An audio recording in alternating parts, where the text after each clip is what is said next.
الزكاة على الفور إذا تمكن وذلك بحقوق المال والأصناف. بسم الله الرحمن الرحيم. قال تجب الزكاة فورا وذلك بحضور الأصناف الثمانية. Tadi kemarin pembicaraan kita membicarakan tentang jenis-jenis yang wajib kita zakati. Kemudian yang kedua, syarat-syarat yang disyaratkan kepada kita untuk kita mengeluarkannya. Yang ketiga, orang-orang yang berhak untuk menerimanya. Sekarang pada saat dengan syarat-syarat yang disyaratkan untuk wajib kita mengeluarkan zakat itu sudah terpenuhi, seperti dengan haulnya, dengan nisabnya, kepemilikan yang sempurna, bukan seperti dengan kita ada saham dan kita ada andil dalam satu perusahaan. Kita melabur kira-kira dalam 5-6 ribuan. Masing-masing dalam 5-6 ribuan terkumpul duit tidak kurang daripada dalam sekian juta. Apakah kira-kira dengan pihak pengusaha atau syarikah yang mengelolakan modal yang terkumpul banyak tadi itu wajib mengeluarkan zakat atau tidak? Tidak wajib. Sebab kenapa? Sebab itu bukan milik perusahaan. Perusahaan hanya setakat wakil, sekedar wakil untuk mengelolakan, untuk menggunakan uang tersebut. Bisa juga secara lebih jelas pondok pesantren. Pondok pesantren duit terkumpul banyak, impak daripada orang ramai atau juga iuran daripada pelajar yang pada tiap bulannya sekian duit terkumpul duit tidak kurang daripada sekian ratus ribu. Apakah wajib kita zakati? Kita katakan duit bukan kepunyaan sesiapa. Itu duit kita gunakan untuk keperluan operasional, bukan milik pengelola, bukan milik mahat, bukan milik sesiapa. Tapi kegunaan daripada duit itu untuk keperluan yang kita perlukan. Maka daripada pihak mahat yang walaupun duit terkumpul sampai sekian juta tetap tidak wajib untuk mengeluarkan zakat. Yang kedua, syarikah ataupun juga dengan perusahaan, dengan koperasi, maka duit yang terkumpul sampai sekian juta tadi itu pun juga tidak wajib kita zakati. Kenapa?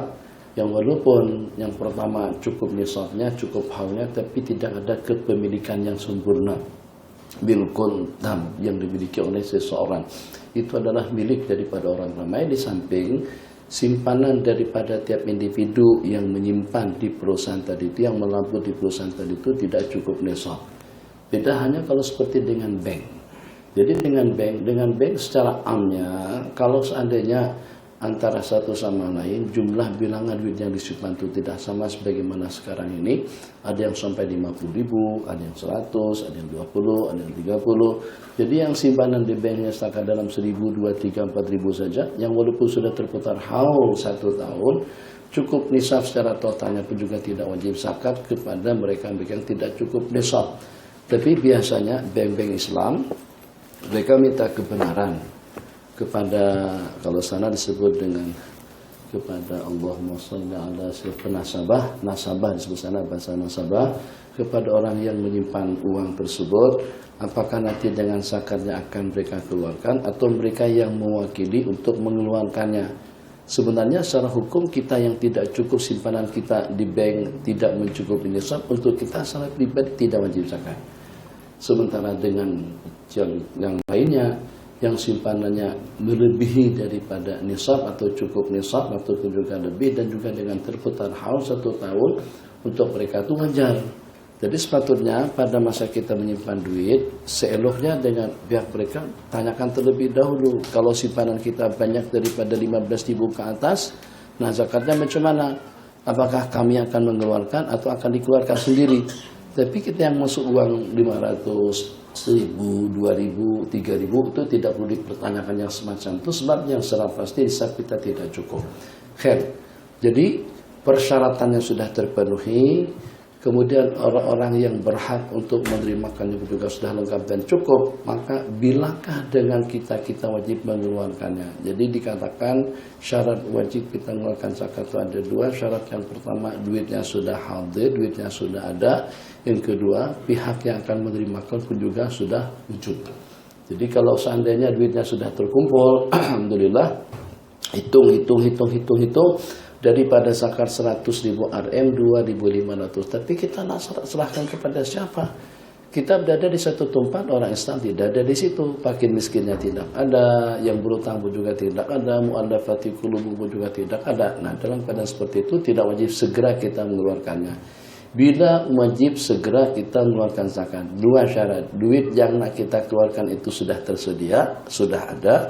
Yang kedua, fakir miskin, orang-orang yang berhak untuk menerima pun juga sudah wujud, pun juga sudah ada. Wa tajibu zakatu fawran. قال وله أن يؤدي بنفسه زكاة المال الباطن وكذا الظاهر على الجديد. Batin, zahir. Ada mal zahir, ada mal batin. Mal zahir seperti kerbau, seperti lembu, seperti tanaman, itu seperti dengan mal zahir. Batin itu seperti emas, seperti uang simpanan, itu kan hanya kita saja yang tahu. Kita ada punya emas dalam berapa gram, dalam berapa kilo, kita punya duit dalam berapa banyak. Jadi yang dibicarakan di sini diantara daripada pertanyaan yang selalu ditanyakan, apakah kita wajib menyerahkan uang zakat kepada pihak kerajaan, kepada pihak berwenang? Situ dikatakan walahu, artinya boleh. Boleh dengan kita mengeluarkan zakat dengan kita sendiri. Kita mengeluarkan zakat secara langsung. Lahu lil muzakki, kepada seseorang yang memiliki nisab boleh mengeluarkan zakat secara langsung. Jadi kita jumpa lebih elok lagi dengan kita kalau kita ada duit. Jadi kita senantiasa ke sana kemari bawa ATM atau buat duit uang tunai dalam 1.000 misalnya atau 500. Jadi katakan saja bila mana perlu, bila ada orang yang memerlukan, kita bagi 100 ringgit kah, 200 ringgit kah, atau berapa. Kadang-kadang ada dalam keadaan emergensi. Jadi kita boleh membantu secara seketika. Kalau seandainya kita membantu mereka tepat pada waktu kita mengeluarkan zakat, mungkin yang pertama hajat keperluan daripada orang berhajat tadi itu tidak terpenuhi. Terpaksa dia cari orang lain lagi nak minta bantuan. Jadi minta maaf, abang, saya cadang nak beli, saya cadang nak beli ke Bangladesh misalnya, atau juga nak beli ke Jakarta, tapi sekarang tak cukup uang untuk beli tiket. Kira-kira saya boleh pinjam uang? Enggak, enggak usah susah payah pinjam uang pas segala macam. Lebih elok dengan kita urusan 200 ringgit itu kita bagi saja. Tapi kita pun nak bagi, kita bukan orang yang punya uang lebih. Tapi perputaran duit kita itu insya Allah pada penghujung bulan Ramadan atau pada tiap bulan Ramadan selalunya kita mengeluarkan zakat dalam 3, 4, 5 ribuan. Jadi dalam keadaan seperti itu, dengan kita keluarkan uang agak-agak keperluannya dalam berapaan. Sekarang tiket naik, cuti sekolah. Jadi Masya Allah, tabarakallah, kalau biasa-biasa dalam 200-an saja. Nah, tapi yang nak minta berikan tiket itu yang ideal lah, yang wajar-wajar saja lah. Ini nak minta belikan tiket emas first class lagi, Masya Allah. Biasa lah, Lion Air lah, belilah Air Asia lah. 150 cukup lindo. Mau bisnis kelas, Masya Allah, tabarakallah. Bisnis kelas itu akan dapat kita nikmati kalau perjalanan yang sampai sekian jam. Kalau perjalanan yang 1 jam saja tak nikmat. Jadi, aduh, naik turun apa nikmatnya? Kan dia layanannya, bisnis kelas itu kena layanannya sepanjang perjalanan. Tapi kalau kita perjalanan sampai 3, 4, 5, 6 jam, apalagi kalau kita seperti pergi ke Mekah, kursi lebar, rehat santai, nyaman, buah-buahan senantiasa, layanan sepanjang waktu. Jadi penumpang baru masih masuk lagi. Dengan kita mereka sudah tutup dia tutup langsir di situ. Layanan sudah ada untuk orang-orang yang di depan, yang bisnis kelas atau yang first class selalu mendapatkan layanan lebih awal daripada yang lain. Sementara dengan kita yang kelas ekonomi ini di belakangnya masih beratur, lagi masuk pun terasa beratur. Yang hot set panggil awal, dilayan lebih awal. Masya Allah, tabarakallah. Rupa-rupanya dunia akhirat itu hampir tidak ada perbedaannya. Di akhirat pun juga kan seperti itu. Ada antara daripada kumpulan yang akan mendapatkan layanan istimewa seperti itu nanti dengan kumpulan yang berdatangan daripada segenap penjuru al-mutahabbina fillah, kumpulan orang-orang yang berkasih sayang, yang bercinta karena Allah, bukan karena sila, bukan karena nasab, bukan karena hubungan darah, bukan karena hubungan keluarga. Tidak ada tadi penghubung antara satu sama lain selain daripada rabitatu ad-din. Jadi ikatan yang mengikat mereka itu adalah agama. ikatan yang mengikat mereka itu adalah al-ukhuwah al-islamiyah, persaudaraan. Karena dia adalah saudara kita, karena dia adalah orang Islam, maka mereka adalah saudara kita. Itu yang mengikat. Nabi kita bersabda, min qabaila syatta, manusia yang berkumpul berzikir mengingat Allah daripada kampung, daerah-daerah yang berbeda-beda. Min qabaila syatta, daripada kampung-kampung, daerah, tempat-tempat yang berbeda-beda. Yazkurunallah, berzikir mengingat Allah Jalla wa'ala. Itu nanti pada hari kiamat akan Allah tempatkan ala manabira min nur, di atas mimbar-mimbar cahaya, yaghbituhumul awwaluna wal akhirun. Ghibtah, yang dicemburui, yang diingini atau yang diinginkan oleh yang terdahulu dan yang menyusul. Karena dengan kemuliaan yang mereka dapatkan daripada Allah Jalla wa'ala, mereka asik dengan makan dan minumannya, kenikmatan dan kenyamanannya, sementara dengan orang ramai lagi sedang dimuhasabah, dihisab oleh Allah Jalla wa'ala. Kembali, jadi layanan seperti yang tadi itu seperti itu juga. Minta maaf, anak cadang nak pergi ke Jeddah atau nak pergi ke Mesir, tapi secara jujur anak tak cukup duit. Untuk tiket dah cukup, tapi untuk belanja barangkali masih ada kekurangan dalam $1,000 atau juga dalam $500 atau dalam $2,000. Kita biasa keluarkan zakat tiap tahun tidak kurang daripada dalam $10,000. Udah, kita tidak menunggu Ramadan, kita keluarkan uang dari $2 atau $1,000, niatkan dalam hati, ini untuk zakatku yang akan datang. Kita catat. Jadi tadi itu ada yang kita bantu $200, ada yang 300, ada yang 500. Daripada uang kita pinjamkan, lebih lalu dengan kita bantu dia daripada uang zakat. Sebab yang namanya utang nanti kan akan dibayar. Jadi pikiran lagi. Tapi kalau udah berikan macam itu, dia pun tidak kepikiran. Dia sudah tidak memikirkan. Di samping juga kalau pada waktu dipinjamnya, dia pun ada rasa segannya, ada rasa malunya dengan kita. Tapi pada waktu kita bantu dia daripada uang zakat, kewajiban kita gugur, dan dia pun juga tidak perlu pikir untuk mengembalikan, untuk menjelaskan, membayar hutang itu kepada kita. Tapi dengan catatan yang kita sebutkan tadi, kita catat 200, 300, 500, 600, 700 dan berapa. Mungkin sampai ke bulan Ramadan nanti, pada waktu kita hitung, kita wajib keluarkan zakat kira-kira dalam 15 ribuan yang sudah terkeluar 6.000. Berarti baki 9.000 saja yang kita keluarkan. Di samping kita juga terasa ringan. Karena sudah kita, sudah kita angsur-angsur atau sudah kita cicil, sudah kita keluarkan sebahagiannya. Boleh yang walaupun afdalnya pada masa waktunya sudah masuk, haulnya sudah terkumpul, sahaulnya sudah masuk, nisabnya sudah terkumpul, akan tapi memberikan bantuan kepada orang-orang yang sangat-sangat memerlukan pada saat ketika itu, daripada sudut sananya lebih afdal. Kembali, walahu, dan bagi seseorang boleh menyerahkan zakat itu secara langsung. Apa idealnya? Idealnya kalau pada waktu duit zakat itu di tangan kita senang memilih dan memilah. Kita nak bagikan kepada pelajar, kita nak bagikan kepada orang lebih miskin, kepada orang lebih memerlukan. Tapi kalau pihak, minta maaf nih, ini kita tidak ada kenang-kenang dengan kerajaan. Tapi kalau kerajaan yang mengumpulkan, wallah alam lah bila zakat itu akan dikeluarkan. Ada di sebagian buat bangunan, ya kan? Tuh menara zakat tinggi, apartemen, bangunan, masya Allah. Itu daripada duit mana? Tak tahu. Tuh bukan daripada duit kerajaan, tapi itu daripada duit zakat yang terkumpul. Jadi timbul permasalahan sah tak, yang walaupun dalam mazhab kita menyatakan begitu kita serahkan kepada sultan, kita serahkan kepada kerajaan, pihak yang kita sebut dengan badan amil zakat, sana sebut dengan BAS, badan amil zakat. Ada satu istilah baru tentang laki-laki. Ada laki-laki yang mempunyai perangai, dikatakan laki-laki atau juga dengan suami dikiai, sebut dikiai.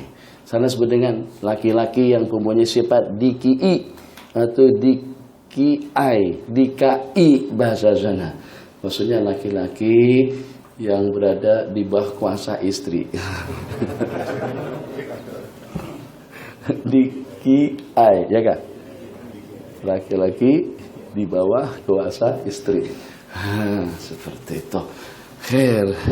Jadi bagaimana kira-kira tentang permasalahan kita tadi itu? Senang dengan kita boleh bantu keluarga. Kan tak nyaman, tak sedap dengan kita, takkan kita tak bantu adik-beradik. Takkan dengan kita tidak bantu warga kampung. Kita tahu itu sangat-sangat memerlukan bantuan daripada kita. Kita nak bantu daripada sedekah, ya duit kita pun juga tak banyak mana. Oke, kita bantu dia daripada zakat. Tapi zakat kita sudah meluncur kepada kerajaan. Jadi maknanya kita tidak tahu nanti akan diserahkan kepada siapa. Ya ala kulli hal, tidak patut juga kalau semuanya seperti itu. Sebab kalau semuanya seperti itu nanti kesian pula pelajar-pelajar kita yang mengaji di luar negara. Sebab selalunya duit itu dihantar ke sana, hantar jauh sekali. Yang walaupun itu sebagian kecilnya saja. Oh, duit zakat banyak, tapi hitunglah. Pokoknya duit zakat daripada koprat zakat yang dikeluarkan oleh masyarakat kita daripada tiap negeri itu tidak kurang daripada sekian juta pada tiap tahunnya. Kalau seandainya diserahkan pada waktu itu juga, itu banyak mampu untuk mengatasi beberapa masalah, keperluan-keperluan yang diperlukan oleh orang-orang yang memerlukannya. Yang paling ideal sekali kalau nak menghitung, misalnya seperti di Indonesia, jauh berbeda juga dengan keadaan di sini. Agak-agaknya di Malaysia orang-orang yang merokok berat itu dalam berapa ramai? Ada dalam 2 juta. Dari total rakyat yang merokok. Kita berapa 27 juta. Ada dalam 3 jutaan. Ada lebih. Kira 3 juta saja yang merokok. 3 juta. Kalau satu orang menghabiskan dalam 10 ringgit saja. Tidak ada lagi rokok 10 ringgit sekarang. Rokok 12, 17, 20, 22. Dan hal lain sebagainya harganya sudah 18-an ke atas. Tapi peliknya peraturan di situ tidak boleh menjual rokok kepada yang di bawah umur, yang di bawah 18 tahun. Maksudnya kalau ada 18 tahun tak ada masalah. Jadi kalau kita katakan 10 ringgit saja, 10 ringgit kali 3 juta berarti tidak kurang daripada dalam 30 juta kita memakan uang saban hari. 30 juta, Masya Allah tabarakallah, kalau seandainya kita bagikan uang itu kepada orang-orang miskin di kampung, tiap satu orang miskin kita bagi duit 50.000, itu boleh dapat dalam berapa orang? 1 juta uang tadi itu kita boleh bagi sejumlah tidak kurang daripada dalam 1 jutanya 20 orang, 20 kali 30, 20 kali 30, 600 keluarga. Hari ini miskin, sejam berikutnya dapat uang daripada rokok tadi itu berapa? 50.000 RM. Atau untuk lebih mewah lagi, kita bagikan uang rokok tadi itu daripada 30 juta tadi itu, tiap orang dapat 0,5 juta. 0,5 juta. Cukup 0,5 juta sehari mau? Oh, Masya Allah tabarakallah. 60 orang yang teratasi masalahnya itu pada tiap hari 60 habis orang-orang miskin yang ada di negara. Di Indonesia tidak kurang daripada 100.000 orang yang merokok. 100.000 orang kali 10 ringgit saja itu tidak kurang daripada dalam 100 juta. Ya kan? 1 juta. 100 juta orang yang merokok kali 10. Nah, 1 bilion bang. 1 bilion. 1 bilion kalau satu orang kita kasih 1 juta saja, itu kita sudah boleh menyelamatkan tidak kurang daripada dalam berapa? 1 bilion berarti 1.000 juta. 1.000 orang tiap hari. Satu orang dapat 1 juta.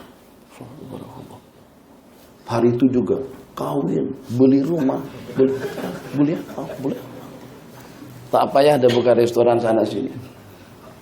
Ambil uang pampasan daripada orang-orang. Itu saban hari. 1 hari kita dapat uang tidak kurang, atau memakan duit selain daripada kita memakan jantung, tidak kurang daripada dalam 1 bilion. Rakyat Indonesia lebih daripada 290 juta. Sekarang sudah hampir dalam 300-an. Itu hitungan sedikit toh. Lebih daripada 100 juta yang merokok. Dan itu kalau kita hitung pukul rata, yang merokoknya bersambung, habis satu sambung lagi.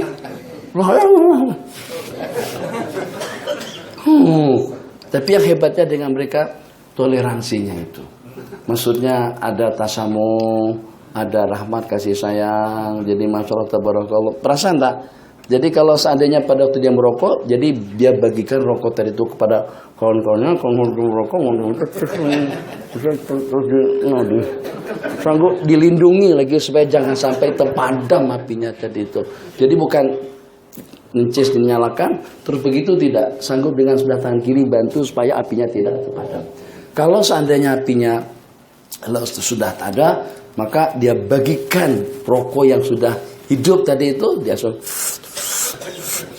sampai menyala baru diberikan. Itu saling ya hormat menghormati, harga menghargai lah.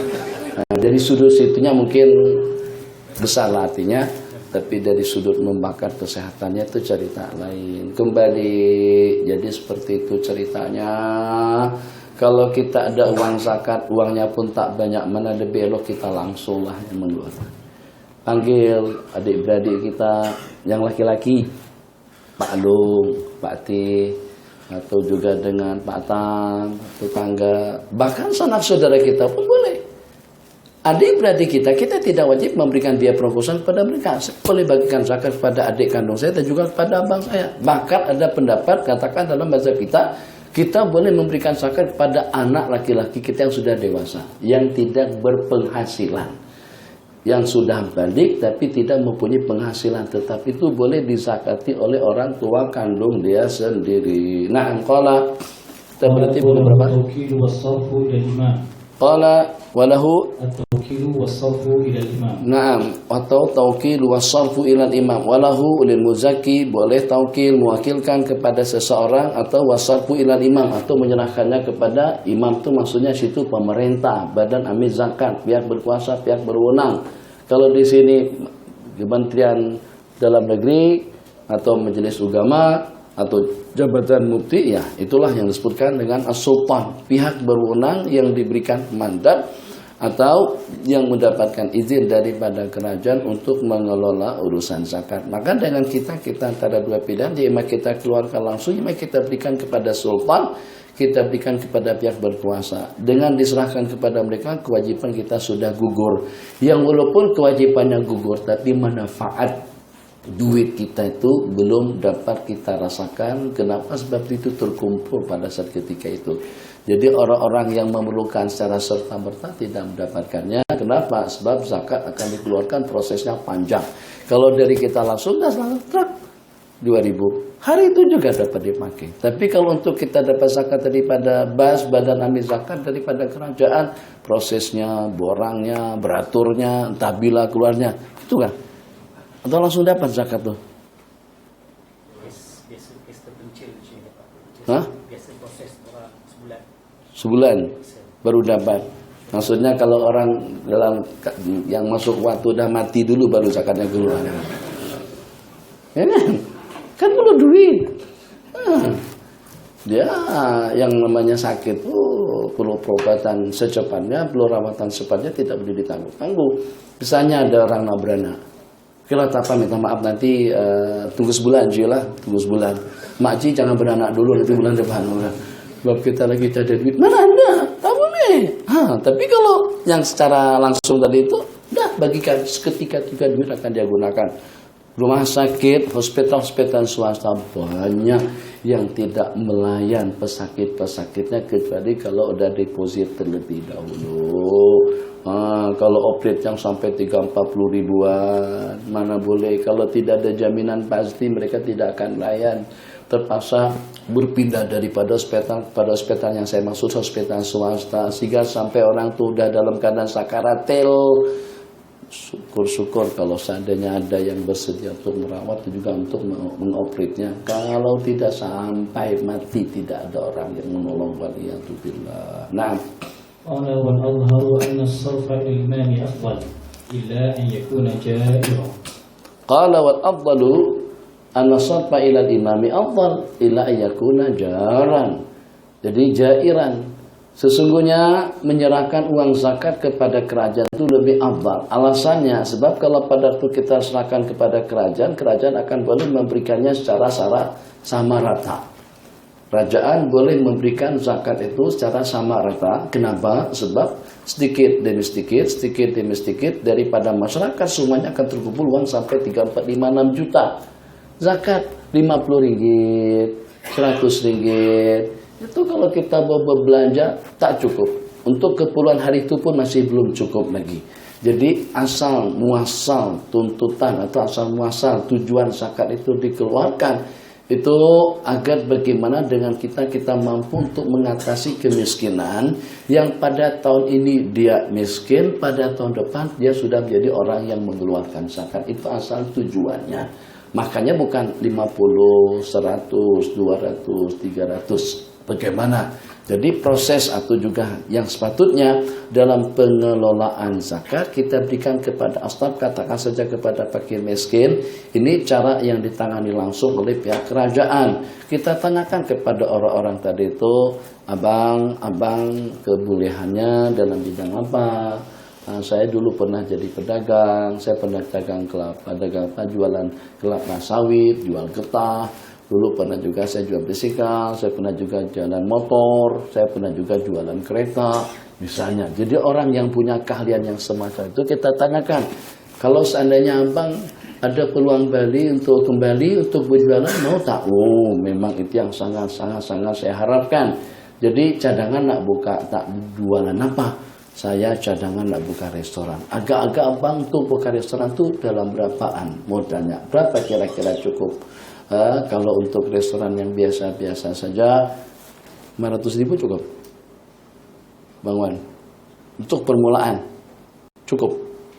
Untuk toko kedai sewa 500, 300 cukup kan? Cukup lah. Oke. 300.000 dari uang zakat. Satu lagi, minta maaf, Bang Pak Haji. Kalau seandainya Pak Haji saya bantu daripada uang zakat, Pak Haji kira-kira cukupnya berapa? Saya terus terang saja mau dagang motor. Dan saya perlu modal dalam 5 juta. Bagi uang zakat 5 juta. Kalau tak berdagang pun dah kaya dah Pak Haji jadi itu. Begitu asal muasal cerita zakat. Jadi membuat orang itu jadi kaya raya. Yang tadinya memberi, yang tadinya diberi, pada suatu ketika nanti akan memberi. Yang tadinya menerima, pada suatu ketika nanti akan mengeluarkan. Dan itu tidak akan mungkin kalau secara individu. Jadi sudut afdaliyahnya tadi itu daripada mana? Sudut afdaliyahnya sebab kalau dengan kerajaan menyerahkan kepada sultan, uang zakat akan terkumpul banyak. Maka pihak sultan akan leluasa untuk memberikan secara sama rata, semuanya akan dapat, di samping juga dengan pemberian yang lebih banyak. Berbanding kalau kita secara individu, kalau kita keluarkan langsung berapa? Nah, zakat kita hitung. Kalau kita punya uang 100.000, zakatnya setakat dalam 2.500 aja. 2.500 kalau satu orang kita berikan 100 baru dapat dalam 25. Kalau ada yang 500, 5 orang saja habis. Tapi kalau kerajaan duit ada dalam berjuta-juta. Dalam juta-juta boleh satu orang 10.000. 10.000 sudah boleh buka perdagangan perniagaan secara kecil-kecilan. Cukup modal 10.000 untuk kedai runcit misalnya, untuk jualan yang secara ringan atau jualan minyak harum, tasbih, kuka, apa segala macam itu modal 10.000 cukup kan? Cukup. Buka pisang gorengan, kemudian kompor gas, kemudian pisang, modal pisang tak sampai 1 juta. Ada uang 10.000 cukup, Masya Allah, lebih daripada cukup. Boleh buka kedai spanduk atau tulisan-tulisan dan lain sebagainya. Kedai pisang goreng Khatul Istiwa. Dia memang nama itu karena mengundang perhatian betul. Tapi kadang-kadang baru-baru ini kita makan di Putrajaya yang depan Tasik langsung. Dia ada nama tempat kita atau ada apa namanya? Ada 8 sebutan jadi 8 ujungnya. Batu 8, bukan? Namanya Mai Makan. Bukan. Ada 8-nya ujung, Mai Makan biasanya, Mai Makan. Jadi kita pun kena tengok pemandangannya itu, makan samping Tasik gitu Pak. Tapi rasa oke lah, boleh mengenyangkan perut lah golek. Kalau sudah tuh ya masih banyak lagi tempat yang lebih sedap. Khair, bismillahirrahmanirrahim. Kita berarti berapa? 6. Insyaallah. Bismillahirrahmanirrahim. Qala al-mu'allif rahimahullah ta'ala muslimin bi'almin. Amin. قال وتجب النية فينوي هذا فرض زكاة مالي أو فرض صدقة مالي ونحوهما. Yang penting kita niatkan. Wajib niat pada waktu kita mengeluarkan zakat, ya imam pada waktu kita mengeluarkannya atau pada waktu kita menyerahkan kepada wakil. Jadi kita niatkan hada fardu zakati atau fardu zakati amwali. Ini adalah kewajiban yang diwajibkan ke atas hartaku. Ini kewajiban zakatku. Ini untuk zakat hartaku. Atau redaksi niat-niat yang seumpamanya wajib diniatkan pada waktu kita menyerahkannya. Jadi tadi itu pada masa kita tarik duit kena hati-hati. Yang walaupun kita catat kalau tak terlintas niat zakat pada waktu itu berarti derma.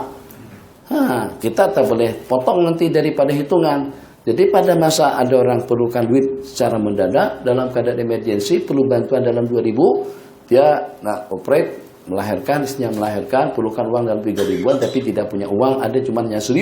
Oke, kita bantu dalam 2.000 RM, kita niatkan ini sebagian daripada zakat wajibku yang akan datang. Terus kita keluarkan, nanti tinggal kita tolak saja lagi. Nah, qala wa la yakfi hadha fardhu mali wa kadha sadaqatu fil ashah. Dan tidak cukup dengan meniatkan atau dengan mengucapkan hada fardu mali. Ini kewajiban daripada hartaku. Sebab kewajiban daripada harta itu macam-macam. Berhutang pun kewajiban harta juga. Haji kewajiban daripada yang diwajibkan kepada harta. Jadi ya imam kita sebutkan hada zakatu mali, ini zakat harta kepunyaanku, atau ini adalah sedekah wajibku. Jadi kalau kita sebut zakat tak payah sebut zakat wajib. Tapi kalau kita niatkan sedekah itu mempunyai dua makna, sedekah wajib dengan sedekah sunat. Maka kalau kita gunakan lafaz sedekah, kita sebutkan sedekah wajib. Ini sedekah wajib harta yang saya miliki. Tapi kalau dengan zakat, ini zakat hartaku sudah cukup, yang walaupun tidak sebut wajib. Nah, qala wa la yajibu ta'yinul mali walau 'ayyana lam yaqa' an ghairihi. dan tidak wajib dengan kita mentakyin harta kita yang mana satu yang secara pasti kita sudah dapat laporan total harta yang kita miliki tidak kurang daripada dalam 10 jutaan. Maka karena untuk sementara waktu duit hitungannya ada, barangnya pun juga ada, gudangnya pun juga penuh, tapi kita masih belum dapat uang tunai. Jadi katakan saja daripada 10 juta tadi itu zakat yang wajib kita keluarkan adalah 250.000. 250.000, betul, 10 juta, 250.000. Yang ada sekarang di baru 100.000 saja. Jadi kita katakan ini untuk zakat harta yang saya miliki, 100.000. Tidak ada masalah. Jadi kita tidak wajib takyin untuk duit yang di Kelantan, yang Seremban, yang di mana, yang secara pasti total harta yang kita miliki. Tapi kalau kita takyin karena kebanyakan bisnis kita tuh di KL, ini zakat harta saya yang untuk di KL. Maka yang kita keluarkan tadi itu tidak memadai untuk dengan yang lain. Kalau seandainya ternyata yang di KL tadi itu hangus habis, itu tidak dapat kita alihkan untuk harta kita di tempat-tempat yang lain. Karena kita takyin, kita tentukan tempatnya. Nah, qala wa yalzamu al-wali an-niyyatu idza akhraja zakat as-sabi wal majnun. Karena ta'alluq zakat itu dengan niat, maka yang walaupun yang dikeluarkan zakatnya itu adalah anak kecil ataupun juga orang gila, maka walilah yang akan meniatkannya. Kita sebagai pengelola atau pengasuh, pembela anak yatim, pembela orang gila, maka pada waktu kita mengeluarkan zakat harta mereka yang sudah cukup nisab dan haulnya, itu kita niatkan pada waktu kita mengeluarkan. Ulama mengatakan ini perbedaannya antara mazhab kita dengan mazhab ulama Hanafiyah. Kalau seumpama sembahyang itu ta'alluqnya kepada diri pribadi berkenaan, kepada diri pribadi mukallaf yang ditugaskan, yang dibebankan. Sementara kalau dengan zakat ta'alluqnya bukan kepada diri pribadi, ta'alluqnya kepada duit. Ta'alluqnya kepada duit. Duitnya cukup, nisabnya cukup, haulnya cukup, wajib disakati. Yang walaupun itu kepunyaan seseorang yang tidak mukallaf. Misal, katakan saja ayahnya meninggal dunia dengan meninggalkan warisan yang cukup lumayan banyak, Masya Allah, tabarakallah, sejak pada usia tidak lebih daripada 5 tahun sudah menjadi jutawan, dapat warisan daripada Pak Alung ada, Mak Alung ada, maknya ada, ayahnya ada, total duit yang dia miliki tidak kurang daripada dalam 100 juta. Itu bagaimana? Sedangkan dia masih kanak-kanak, wajib zakat. Jadi perbedaannya antara sembahyang dengan puasa, dengan haji, dengan umrah dan kewajiban-kewajiban lainnya itu diwajibkan kepada seseorang dikenakan karena dia mukallaf akil balik. Tapi dalam masalah zakat diwajibkan bukan karena mukallaf atau tidaknya, diwajibkan karena duit yang cukup hitungannya. Jadi ta'alluq zakat itu kepada duit, bukan kepada manusianya. Jadi yang walaupun si pemilik duit tadi masih kecil, masih budak kecil, atau juga orang gila yang tidak mukallaf, tetap saja zakat wajib dikeluarkan. Naam. Wala takfi niyatul muwakkil 'inda sarfi ila al-wakil fi al-asah. Yakfi niyatul muwakkil 'inda sarfi ila al-wakil 'ala al-asah. Dan yang muktamad memadai niat al-wakil, al-muwakkil, niat orang yang berwakil kepada wakil pada waktu kita menyerahkannya. Nah, jadi niat dulu. Bismillahirrahmanirrahim. Pak Haji, ini zakat harta saya, total semuanya ada dalam 20 juta. Yang ini 500.000 Rm. Saya wakilkan kepada Pak Haji atau juga kepada Majelis Ugama atau juga Jabatan Mufti untuk menyerahkannya kepada mustahikin. Jadi kita niat pada waktu itu. Jadi pihak Majelis Ugama sudah tidak perlu niat pada waktu membagikan uang tersebut kepada fakir miskin. Kenapa? Sebab kita pada waktu mewakilkannya sudah kita niati. Antara dua, yaitu kita niati pada saat ketika itu, atau kita meminta kepada Majelis Ugama atau Badan Amil Zakat untuk meniakannya pada waktu menyerahkan. Pada waktu menyerahkan uang tersebut itu kepada fakir miskin. Sama halnya juga dengan kambing korban. Ima kita niatkan pada waktu kita menyerahkannya kepada wakil, ima nanti wakil yang akan meniatkan korban untuk kita pada waktu menyembelihnya. Naam. Wal afdalu an yanwi al-wakil 'inda at-tafriq adhan. Afdalnya sama-sama berniat, muwakil itu yang punya duit, yang punya zakat, yang wajib mengeluarkannya, meniatkan pada waktu menyerahkannya, kemudian diniatkan kembali oleh wakil pada waktu membagikan, mengagih-agihkannya, tafriqah, membagi-bagikan harta zakat kepada fakir miskin. Naam. Qala walau dafa'a ila sultani kafat an-niyyatu 'indahu. Inda dafa'. Kalau kita serahkan kepada sultan, maka cukup niatnya pada waktu kita menyerahkan. Halas, selesai. Kewajiban kita gugur. Kita tidak pening, tidak susah. Cari orang miskin mana kita tahu. Kita pun ada waktu. Kadang-kadang duduk di rumah atau duduk di sini sehari aja, tuh tak sampai sehari, subuh udah terbang lagi. Mana kita? Jadi ke masjid pun tak dan berwirid dah terbang dah. Kalau kita beri terbang pesawat kita. Jadi mau tak mau kita terpaksa harus berangkat secepatnya. Ini super sibuk. Allah ciptakan orang tadi itu untuk sibuk, bukan untuk rehat, untuk sibuk. Sehingga tak pernah ada di tempat sampai 8 jam. Paling lama pun sejam, 2 jam, tidak ada mana. Kalau Haji mana? Anda ada di Mekah. Kemudian pada waktu di Mekah kita telepon balik. Anda sudah pulang, sudah di KL. Entar di mana? Jepun. Di mana? Mana? Dalam kubur. Super sibuk betul. Mana ada waktu untuk bagikan zakat kepada fakir miskin? Jadi ada hikmahnya juga. Dengan adanya peluang kedua, yaitu dengan menyerahkan duit zakat kepada kerajaan, maka paling tidak kita yang tidak tahu siapa orang yang layak untuk diberi, siapa orang-orang yang layak untuk menerima, maka beban kita atau waktu kita tetap terjaga. Dalam waktu yang sama kita tidak perlu tanya sana tanya sini, cari sana cari sini untuk mendapatkan orang-orang yang berhak untuk menerima zakat. Serahkan sama kerajaan, selesai. Kewajiban kita sudah gugur. Tapi tadi itu sebagaimana saya katakan, duitnya tak banyak mana. Kemudian yang kedua, kita boleh bantu orang-orang tertentu daripada uang zakat yang kita keluarkan. Kalau pihak kerajaan, itu yang jadi pertanyaan atau kadang-kadang yang boleh mencemburukan. Itu adalah pihak keluarga dekat kita. Tetangga kita orang tak pernah tengok kita mengeluarkan zakat kita tuh kepada kerajaan kita nanti jantar kemana. Sementara tetangga kita yang memerlukan bantuan tidak pernah kita santuni. Mungkin juga adik-adik kita langsung. Atau dengan cara yang lebih bijak, bagi dua. Sebagian kita bagikan pada kerajaan. Sebab kalau kita sarankan serahkan langsung, jadi orang-orang kerajaan kerja apa? Nganggur, ada kerjaan lah. Nah, supaya orang kerjaan juga ada kerjaan, orang kerajaan juga ada kerjaan. Dalam waktu yang sama, keluarga, karib, kerabat, teman, baik tetangga kita pun juga terpenuhi keperluan mereka. Elok kita bagi dua. Sebagian kita bagikan langsung, sebagiannya kita serahkan kepada pihak berkuasa. Nah, ya kalau tidak nah. وإن والسلطان والأصح أنه يلزم السلطان النية إذا أخذ زكاة الممتنع وأن نيته تكفي. قال فصل. Alhamdulillah. Jadi ada beberapa masalah kalau pada waktu kita menyerahkannya kita tidak niat, maka tidak memadai. Yang walaupun sultan tadi itu meniatkannya, wa in nawas sultanu. Wah, yang walaupun sultan meniatkannya pada waktu menyerahkannya. Kenapa? Sebab niat itu bukan dari sultan. Yang berzakat siapa? Bukan sultan. Yang berzakat itu kita. Maka kitalah yang meniatkannya.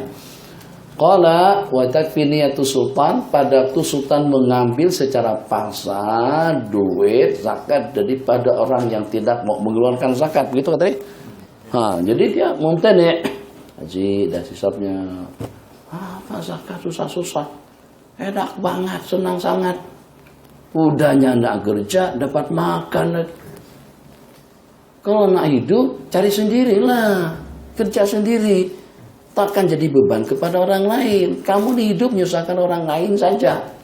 Seloknya dengan kamu juga kerja. Jadi ada salah seorang daripada hamba Allah pada waktu melihat seorang miskin diberi satu pemberian. Maka terlintas dalam hatinya, kata dia, orang-orang yang seperti dia itu menjadi beban saja. Menjadi beban saja kepada orang lain. Langsung dia katakan, kamu telah menggibah aku. Kamu telah menggibah. Padahal dia tidak mendengar. Itu hanya lintasan di dalam hati saja. Kamu berdosa sebab kamu telah menggibah aku. Dia pun mengucapkan penyesalannya kepada orang tadi. Jadi kembali kepada cerita orang yang tidak mau mengeluarkan zakat. Macam itu falsafahnya. Seperti pernah dikatakan pada zaman, pada waktu Nabi kita meninggal dunia, kata mereka itu tidak jauh berbeda dengan income tax, tidak jauh berbeda dengan pajak, tidak berbeda dengan cukai, beda, tidak boleh disamakan. Sebab kalau seperti dengan income tax atau juga seperti dengan biaya cukai yang dipungut oleh pihak kerajaan, itu mereka yang memungut, bukan diberikan kepada fakir miskin. Sementara kalau dengan zakat itu diambil dalam 2,5% daripada kita untuk diserahkan kepada fakir miskin sebagai tanda ihsan, bantuan daripada kita kepada mereka. Di samping sebagaimana kita sebut dahulu, kita mendapatkan penghasilan yang banyak. Secara jujur saja, minta maaf sekedar misal nyebut-nyebut saja Bang Wang dah, sekedar nyebut-nyebut saja. Misalnya buka restoran. Beliau ini kan awal sekali dengan Al-Damsyik atau apa, Al-Aziz atau apa. Ternyata sama tak. Ini buka. Ada dalam beberapa tempat. Yang ini maju, yang ini bertahan dalam 2 minggu, yang ini bertahan dalam setahun, yang ini berjalan sampai sekarang ini. Siapa yang menentukan rezeki kita tadi itu? Yang sebagian ternyata justru rezekinya daripada restoran. Yang ini rezekinya justru daripada pakaian. Yang ini rezekinya justru daripada kasur, selepa, dan yang sejenisnya. Ini selepa atau juga kedai yang sama, di lokasi yang sama-sama berdekatan dengan Tesco. Tapi ternyata orang ramai berbelanja di situ. Yang ini mingguannya, hariannya kadang-kadang sampai dapat 5-6 ribu. Yang itu 500 pun tak sampai. Habis seperti itu saja. Sehingga barang jualannya habis, duitnya pun juga habis. Tutup, gulung tikar, habis, selesai. Kenapa? Itu ada yang menentukan. Ada yang mengatur segala sesuatu yang berlaku dalam kehidupan seseorang. Yang ini Allah mudahkan rezekinya daripada apa, yang Allah mudahkan rezekinya daripada apa. Segala sesuatunya itu sudah ditentukan oleh Allah. Iradatuka tajrid. Hafal? Iradatuka tajrid. ma'iqamatillahi laka bil asbab itu adalah syahwatun syahwatun khafiyah. Wa iradatuka asbab ma'iqamatillahi laka bit tajrid itu inhitatun anil maqamil aliyah. Lebih kurang seperti itu. Itu bahasa tasawuf hikam. Nanti kita belajar hikam. Belajar tasawuf rendah dulu.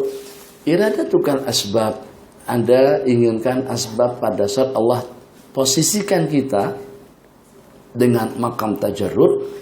Jadi kerjanya tak begitu jelas, tapi kebutuhan hidupnya terpenuhi. Kadang-kadang dapat daripada luar dugaan. Kalau memang sudah hidupnya seperti itu tidak perlu dengan kita memaksa-maksakan diri, atau juga dengan kita melupa ketentuan takdir untuk kita bergelimang dalam asbab.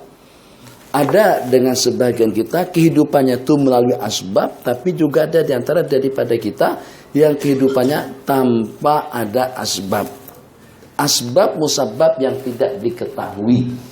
Jadi dikatakan itu daripada syahwah khafiyah, daripada keinginan yang tersembunyi, yang kalau pada saat dengan seseorang tadi itu Allah berikan keperluan hidupnya tanpa asbab, ada saja di luar daripada dugaan. Ternyata ada yang minat dengan keretanya.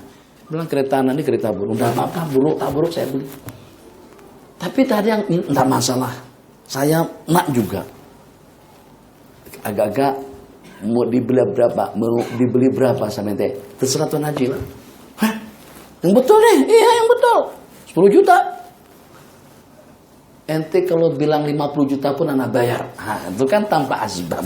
Mana ada kereta buruk harganya? Tuh kereta yang terkumpul tuh motor-motor lama tuh, siapa tahu pada satu ketika nanti ada orang yang minatinya, ada yang harganya 3 juta, harga yang 4 juta, Masya Allah, tabarakallah. Itu makna daripada tajarrud. Jadi berlepas daripada tajarrud, berlepas daripada asbab untuk beralih kepada makam tajarrud, itu tidak cantik. Kalau memang Allah menghendaki kita hidup dengan asbab, begitu juga sebaliknya. Alhamdulillah semuanya sudah terpenuhi. Tak perlu dengan kita babitkan diri kita kepada asbab.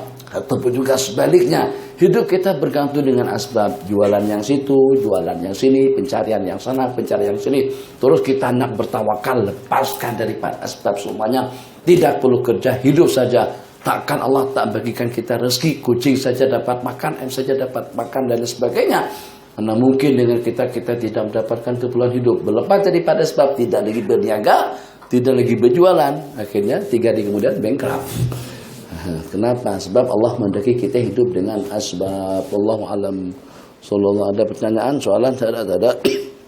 Satu soalan saja. Tapi kita malam kan programnya. Oke lah baca. Betul ke batal wudu kalau makan daging unta?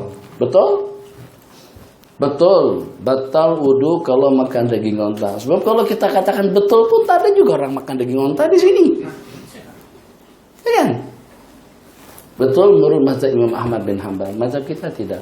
Jadi jumhur ulama tidak membatalkan wudu orang yang makan daging onta. Dalam fikih-fikih Hambali wa aklu lahmil jazuri, dan diantara daripada perkara-perkara yang membatalkan wudu memakan daging onta. Kalau kita katakan batal pun tak ada dagingnya juga. Mana daging onta ada juga di sini. Kalau seandainya batal makan daging kambing, wah itu ramai orang yang komplain, demonstrasi kita. Kenapa? Atau batal makan roti canai, wah masalah tabarakallah. Allah haram.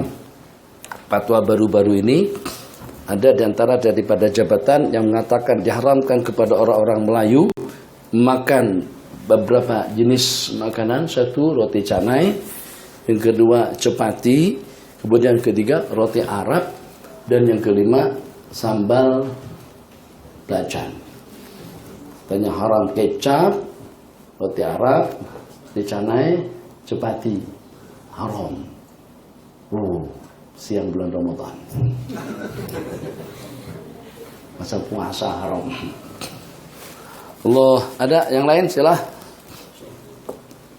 Isu wali yang cuai untuk bayar zakat pada anak ataupun orang gila. Dengan harta itu contohnya rosak, dia kena doman. Wali tersebut bentuk doman tu, cara doman tu gantinya macam mana? Dia cuai untuk bayar zakat untuk orang yang di bawahnya, Ya. contohnya budak kecil ataupun majnun begitu. Ya. Bentuk dhaman itu macam mana yang dia kena kepada wali? Kan Allahumma salli ala sayyidina Muhammad, dia kena dhaman kepada hak fakir miskin pada waktu dengan dia tidak mengeluarkan zakat daripada uang anak yang dibelanya, yang dipeliharanya. Jadi katakan saja zakat yang wajib kita keluarkan daripada uang dia itu tidak kurang daripada dalam 2.000 ringgit.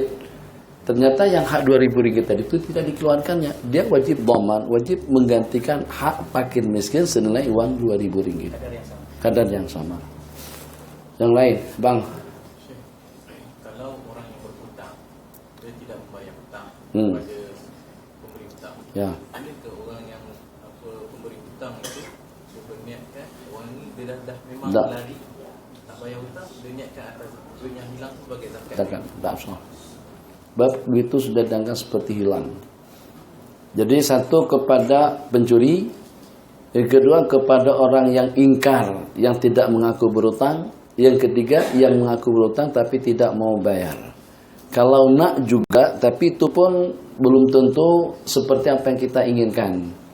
Kalau abang mau bayar utang, mau menyelesaikan utang piutangnya dengan aku, sebab ini sudah dalam berapa tahun tertunda, tertangguh,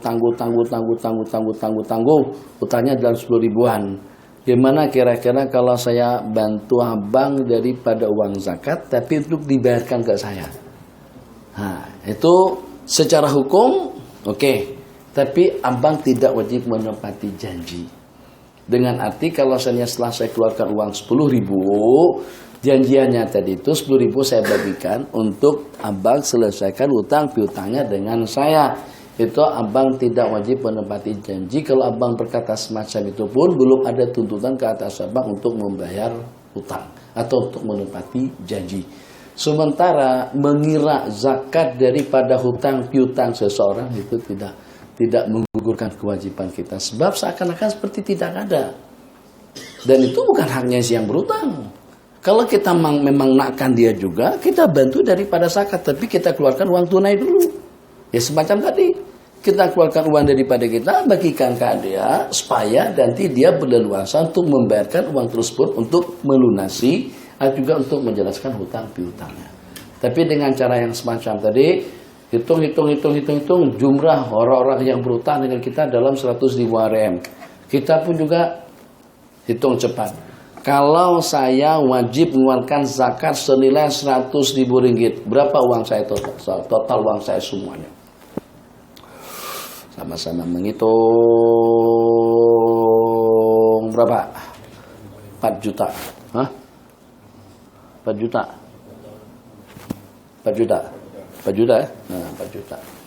Nah, jadi hitung orang-orang yang berutang dengan kita itu kira-kira dalam 100 ribuan. Maka kita naikkan dalam hati, untuk zakat saya yang 4 juta ini, itulah yang 100 ribu yang berada di tangan orang-orang berutang. Tidak gugur kewajibannya.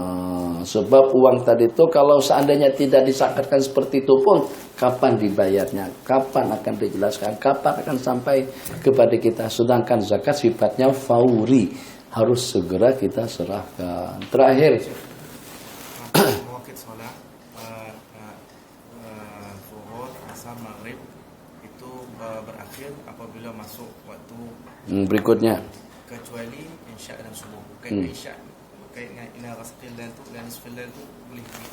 Jadi kan kita waktu itu secara jawaznya ada waktu jawaz, ada waktu karah, ada waktu tahrim, ada waktu afdaliyah terbagi kepada 4. Waktu afdaliyahnya ya hitungan waktu yang disebutkan di dalam hadis. Jadi afdalnya di awal waktu. Kemudian setelah berakhir waktu afdaliyahnya akan masuk pada waktu jawaz. Waktu jawaz itu dengan hitungan waktunya selama kita masih belum berada pada waktu tahrim. Waktu tahrim itu bila di penghujung waktu, yang kira-kira kalau pada selepas kita melaksanakan sembahyang, waktu sembahyang berikutnya sudah masuk. Itu sudah masuk daripada waktu tahrim. Atau waktu karahah mendekati sebelumnya. Jadi waktu al-afdaliyahnya, waktu jawaz, waktu karahah, waktu tahrim. Waktu tahrim seperti yang Nabi kita perumpamakan di dalam hadis, sembahyangnya seorang munafik, yarka yang kor kana kril ghurab, bolak balik dan terus assalamualaikum ke kanan dan ke kiri. Kira-kira Selesai dia salam, dah azan maghrib, azan isya, habis waktunya. Jadi seperti subuh misalnya, seperti subuh katakan saja dengan seseorang sembahyang subuh min haisul jawas, boleh sembahyang subuh pada pukul 4, 4.30, pukul 5 pun masih boleh lagi. Itu sudah masuk waktu karahah. Tapi kalau sembahyang subuh pada pukul 6, nah itu waktu tahrim. Sah sembahyangnya, adaan hukumnya. Jadi yang walaupun secara hukumnya sah, tapi pada waktu itu dikatakan waktu yang kalau seandainya secara sengaja dia menangguhkan sembahyang isyanya kepada waktu itu memang haram hukumnya. Tapi kalau tidak ada unsur kesengajaan, tidur nyenyak betul, tak terbangun melainkan pada pukul 5.55. 5 menit untuk berwudu, tinggal 6 menit terakhir untuk dia sembahyang isya. Boleh? Boleh.